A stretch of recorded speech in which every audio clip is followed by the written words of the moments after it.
Hi, Tamara here. Welcome to my channel where we talk about all things pro-aging. You know, I turned 60 in October of 2019, so about 4 months ago. 5 months ago. Oh gosh, maybe 6 months ago. That makes me 60 and a half, I guess. And I started my YouTube channel January 4th, 2020. And one of the goals of my channel is to really focus on pro-aging. So I'm trying to balance the content between makeup, skincare, nutrition, and really everything that helps us look and feel our best as we get older. If that sounds interesting to you, I would love it if you would subscribe. I am building an amazing community here on YouTube. I have had some wonderful conversations and feedback and suggestions, and I've met some wonderful people. I'm just having a ball with it, and so if you'd like to join in on the fun, go ahead and subscribe. You know, our governor here in Minnesota has extended our shelter in place through May 4th. So we are in this for the long run. It hasn't been easy. Many of my friends are not working. I'm fortunate enough to be able to work at home, but we are all feeling isolated and anxious. And the way I deal with it is just to, be grateful. It is spring, it's sunny, the snow is gone. I'm doing some yard work, I'm taking some walks, and I'm spring cleaning and organizing. And part of that organization urge is to inventory and organize and edit my makeup toolbox. You know, part of this COVID crisis is a lot of financial insecurity, and so I have not been buying really anything. In particular, I have not been buying any makeup.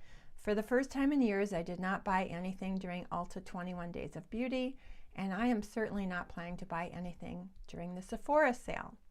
What I am doing is really evaluating and reviewing and editing and organizing my makeup toolbox.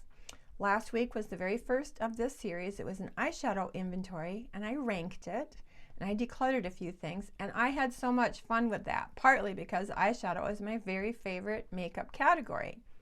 It's fun, it's colorful, it's creative. Today is part 2 in this series.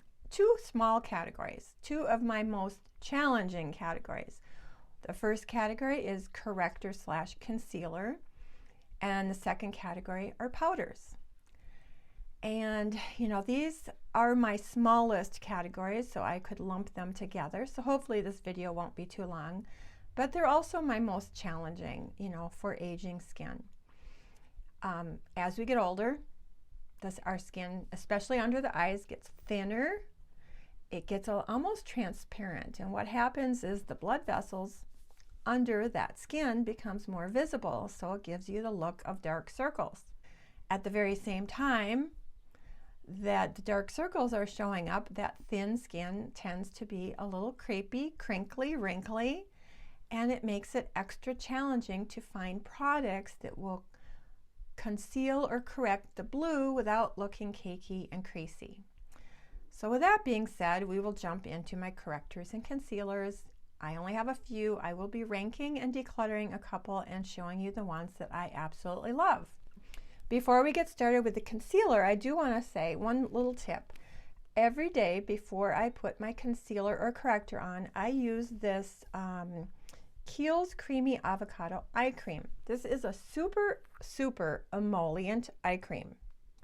It looks green in the jar, but when you put it on your skin, it does become transparent, and it does at first appear to be very emollient, almost greasy. So what I will do is I will put a very, very light layer of this under my eyes before about 10 or 15 minutes before I apply any corrector or concealer, and this has helped significantly to make it so that my eyes don't appear dry or as crepey as they really are. So this is a little tip. I really love this stuff. I use it every day. I always start with correctors. Now, the difference between a corrector and a concealer is the corrector literally neutralizes or cancels out the blue coloring, and a concealer covers the blue.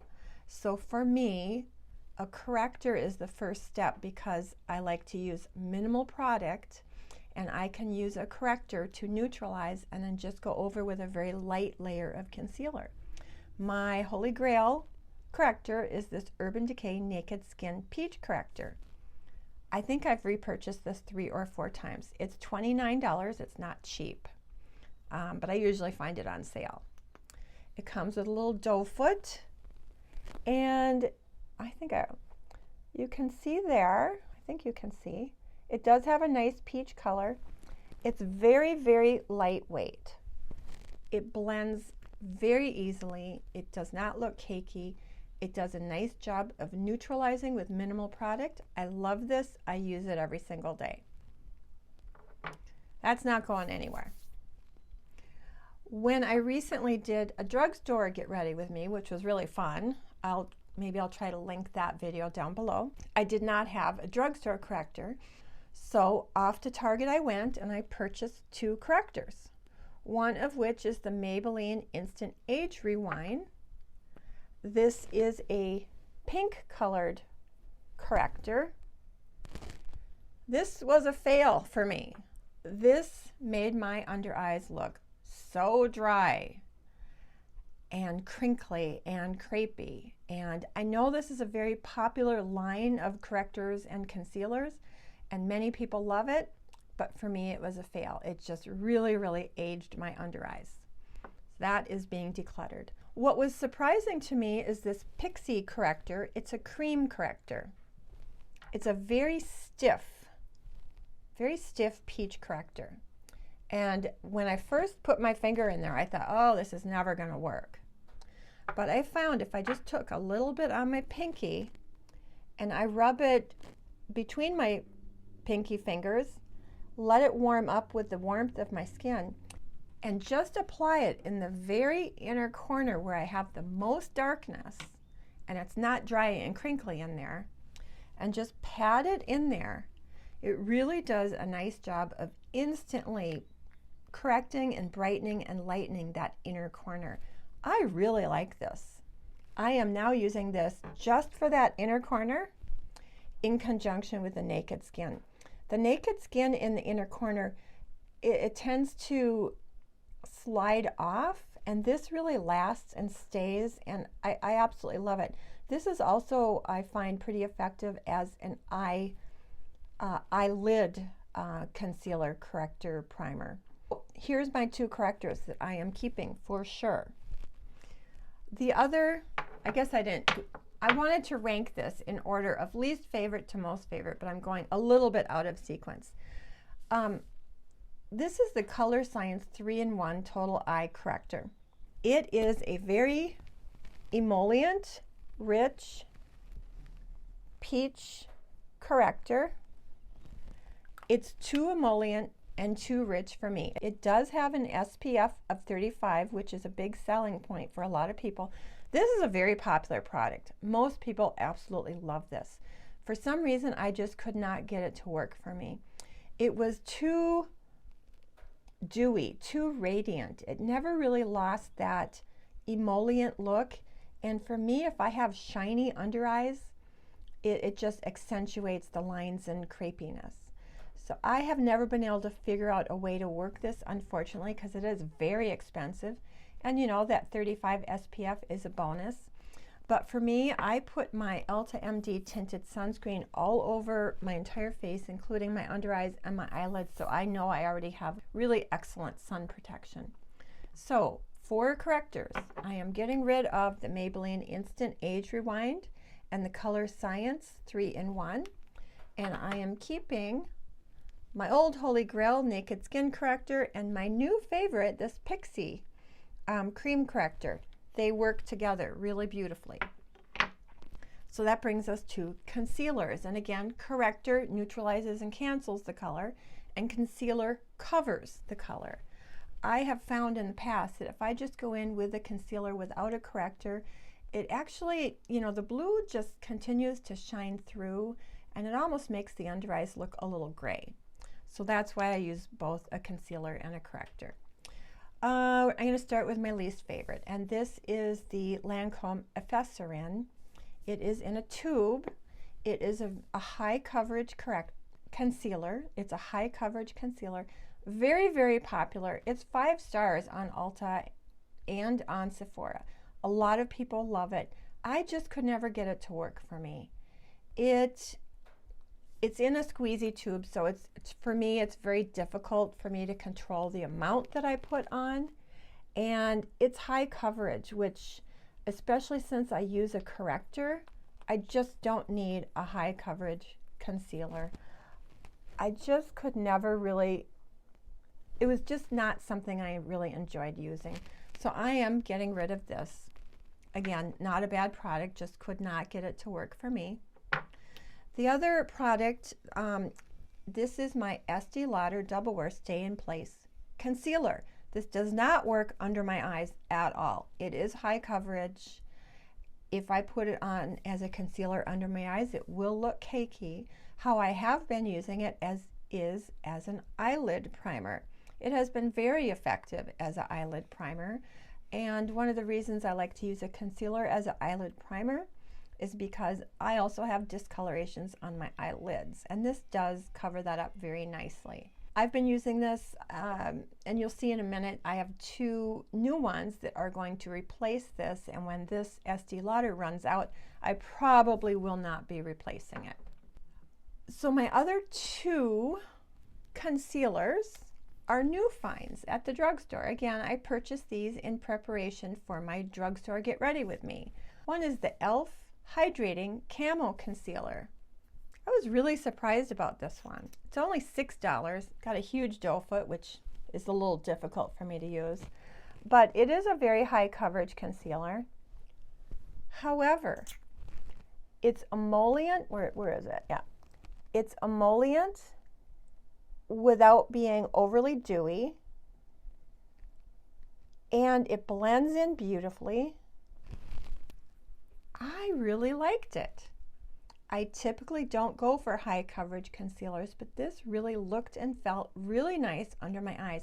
Now, I don't use this on a daily basis because I use very lightweight foundation on a daily basis, but where I would use this is if I was going out more in the evening, or if I had a heavier foundation on and I wanted a little bit higher coverage concealer. And or I will plan to use this as an eyeshadow primer when my Estee Lauder wears out. $6 e.l.f. Hydrating Camo Concealer. I really liked it. What I liked even better, and I have been using this one more on a daily basis, is the Maybelline Fit Me Concealer. I love this. I think this is also $6. Nice small little doe foot. Very thin medium cover formula. Again, I really do prefer more of a medium to light coverage. It is hydrating without looking dewy. It doesn't make my under eyes look dry or crepey. I really, really am happy that I found this concealer. This is going to stay in my inventory for a very long time. So, concealers. I am getting rid of the Lancome Effaceur. I am going to use up the Estee Lauder Double Wear Stay in Place Concealer, which I use as an eyelid primer, and I'm keeping my 2 new ones, e.l.f. Hydrating Camo Concealer and the Maybelline Fit Me. So that leaves me with 2 correctors and 2 concealers. Now I have one more product in this category that doesn't fit really into either the corrector or the concealer category, and this is my Garnier Anti-Dark Circle Rollerball. I don't know exactly what category this goes into, but this is a holy grail. I've used this for several years. This is a very lightweight, almost sheer. It does correct a little bit, it does conceal a little bit, but it also just sort of brightens, moisturizes. This lives in my purse. This is the last thing I put on before I leave the house, and I will touch this up throughout the day just to give a little bit more brightness under my eye. It has a roller ball, It only comes in one color. It used to come in a few colors, but somehow they just reduced it down to one color, which is light medium. I think this color will work for you unless you're super pale or super dark. I just dab a little bit of that on and pat it in with my finger.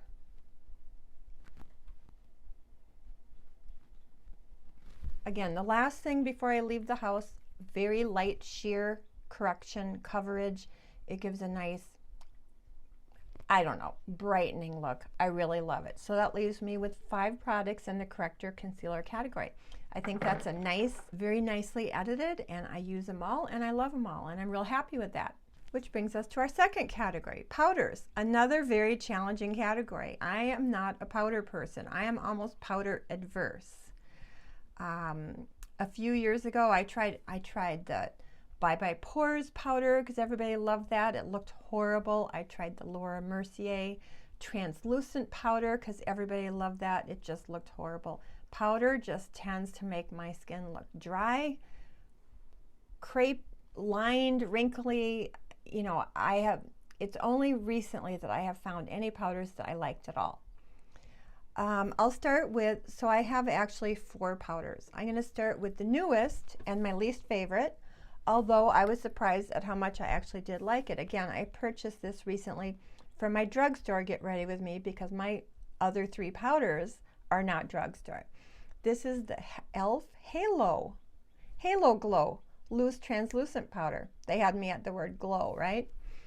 This is really nice. I was very surprised. This is only $6. And it has a very, very silky, very fine consistency. It goes on, it does not go, oh boy, tools are starting. It goes on very, not matte, not flat, a little bit of a glow. I liked it a lot. It's okay. It's not as good as my other powders, but I am keeping it. Then my other powder is this IT Cosmetics Airbrush Perfecting Finishing Powder. This actually does have a little bit of a tint to it. This is in the color medium. I use this more in the summer. I carry it in my purse. You know, in the summer, even though my skin is dry, in the summer, you know, it can get, the makeup can wear off more quickly, and I can get a little shiny through the T-zone. So I will use this just to touch up my nose like in the old days. I like it. I don't love it, but it's fine. It works. When this runs out, I'm very interested in trying the ITCC Celebration foundation in the illumination. So I will use this up, and then I'm going to try that other product. I tend to use this mostly in the summertime. My second to the top favorite powder, oh, my neighbor's doing power tools, is this Hourglass Veil translucent powder. This is a wonderful translucent powder, absolutely wonderful. I bought a sample last spring, absolutely loved it. It just blurs the pores, it blurs the makeup, it just makes everything look diffused and pretty with a nice glow, not flat, not matte.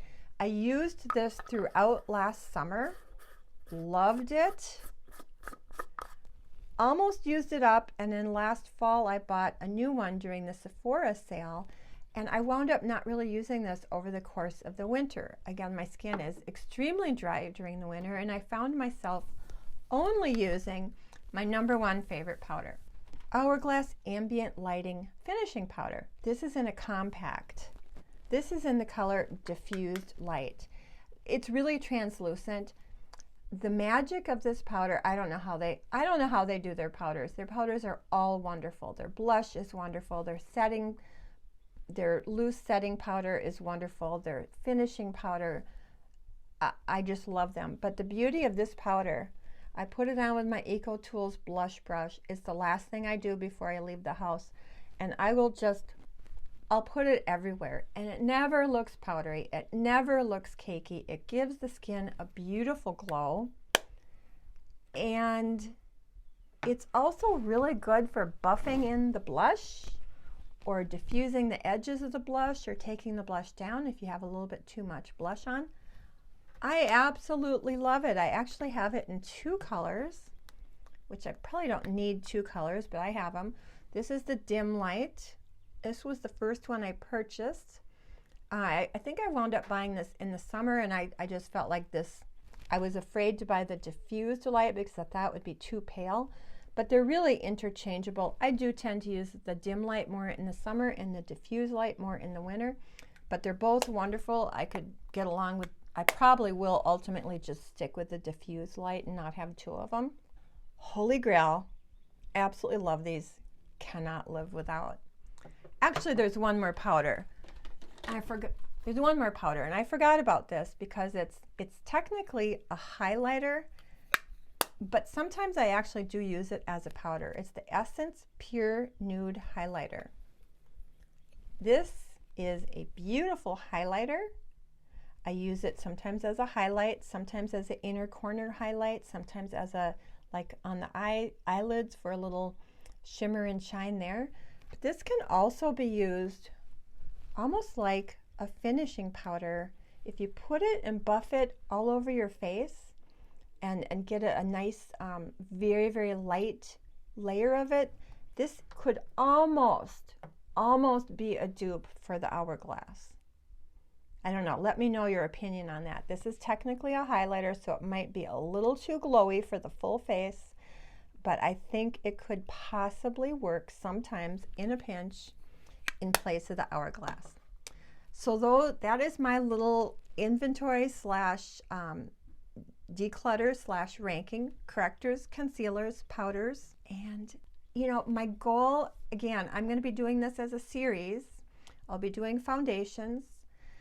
I will be doing color products like blushes and bronzers, and I'm going to do brushes as well. And then the final episode, or the final segment of this series, will be putting it all together in my organization. Anyway, I'm super excited for the next parts of these series. I will be interlacing some skincare videos. Super excited about that too. I'm rambling. Thank you so much for joining me. And hang in there. We are all in there, all in this together. And you know, I say to myself many times a day, this too shall pass. And sometimes I think about that Bob Marley song, every little thing will be all right. Okay? Have a wonderful day. Thank you. My number 1, Holy Grail. I'm going to have a few bloopers to put at the very end here. Today is the second in a series. No.